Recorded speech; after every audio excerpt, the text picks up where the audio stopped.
All right, here we go. Looking at some trig identities. Some trig identities for you, okay?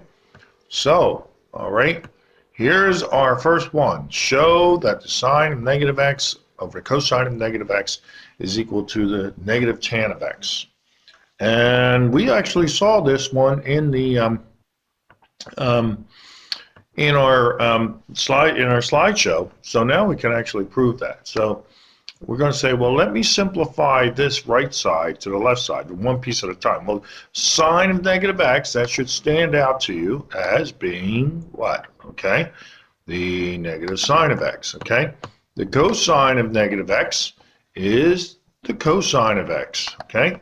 Remember those identities, which came by virtue of the graph. So sine of a cosine we know is tan, but I gotta tell this math expert here to pull that negative out in front, which I think is right here. Yes, okay. Sine of a cosine is tan, and we are proved, okay? A trig identity is proven when you turn one side into the other, okay? It's not an equation. It is not an equation. So don't be tempted to do things like cross multiply, add something to both sides, okay? Let's take a look at this guy. Cotangent of u times the secant of u times the sine of u is said to equal 1. Well, let's see if in fact it is, okay? We know the cotangent, okay, is 1 over the tangent, but more helpful here I think would be cosine over sine. So it didn't seem to want to take. Let's ask it that again, all right? Okay. And we also know that the secant is 1 over the cosine. And then you can see that you got a little cancellation of common terms, numerator and denominator there.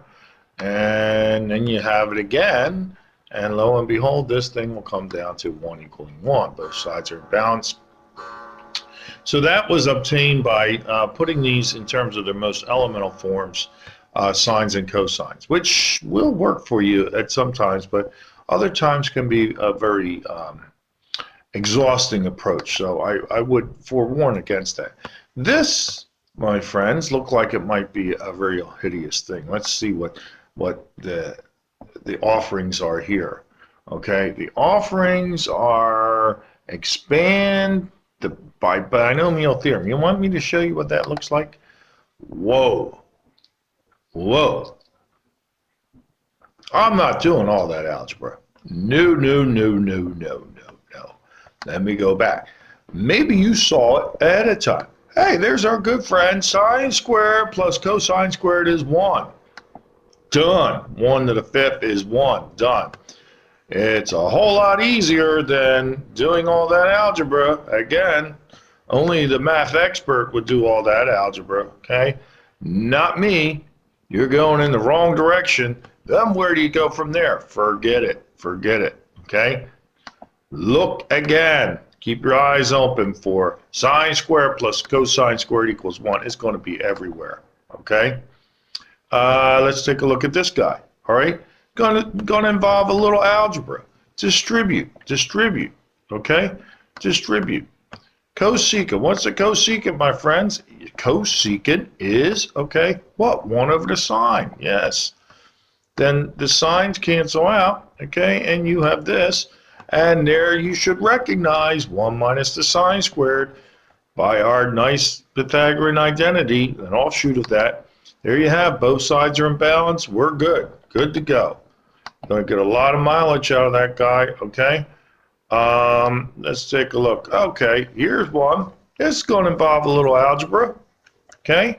Can't be helped, all right? You gotta square that out. Look, it even recognizes it as an algebraic expression which can square that out. I hope you would recognize it as well. And whoa, whoa, whoa, whoa, here we go again. Sine squared and cosine squared, there it is, 1, okay? Can you do anything else there? No, not really, not at this point, but let's see what we can do over here with this guy. Again, expand this guy out. What's he gonna look like? There he is. Oh, there's sine squared and cosine squared again. There it is. It's 1. Now you got these terms to add. What's going to happen when you add? Well, you got positive 2 sine cosine and negative 2 sine cosine. They're going to cancel out. You're going to have 1 plus 1. 1 plus 1 equaling 2. Both sides are equal, okay? What about this? Difference of squares, difference of squares. 1 plus c, 1 minus c. It recognizes it here. 1 minus b, 1 plus b. Difference of square, 1 minus cosine squared. Okay, well, what's that? Well, you know what that is. It's your Pythagorean identity. Sine squared. Both sides are in balance. We're good to go. Okay. Let's see what happens in this guy. Okay, algebra, algebra, algebra. Expand it out. Okay, I see sine squared and cosine squared there again. I see 1 every time. I see both sides are balanced. Done. No need to go any further. I never touched the one side. It worked on one side until it turned into the other side. How about this guy? Algebra, fractions. Not even algebra, fractions, fractions. Look, math expert knows what to do. I hope you do too. Okay? Fractions, anything over itself is 1.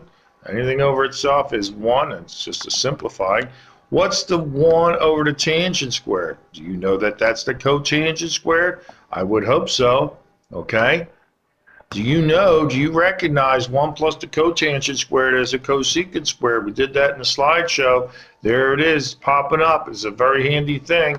Both sides are balanced. Remember, this is an offshoot of sine squared plus cosine squared equals 1 that we got by dividing both sides, okay, that by the cosine squared, okay? Remember that, okay? What about here? Look like, no, it's not that bad. 1 minus the sine squared is the cosine squared. Cosine over cosine squared is 1 over the cosine. That's not what I wanted. Cosine over cosine squared should have been a simplified. There you go.